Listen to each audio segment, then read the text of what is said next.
Tumagas ang langis mula sa isang nasirang oil pipeline sa Dinalupihan, Bataan.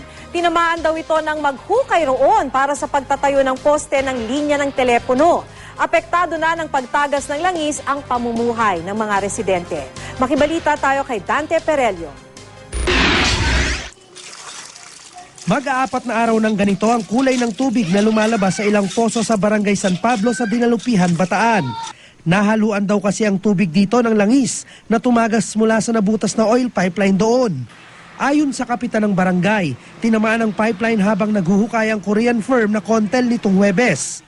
Magtatayo raw sana roon ang poste ng linya ng telepono.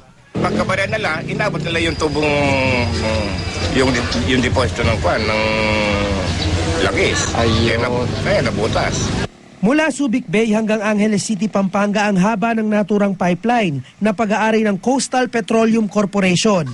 Namumroblema ngayon ang ilang residente kung saan sila kukuha ng tubig na gagamitin sa pang-araw-araw. Hindi na po magamit kasi lumalabas po may Kapag maraming nagrereklamo sa akin, gawa ng umabot na lang sa ilog yung langis na dumadali na nagagalit sa inyo.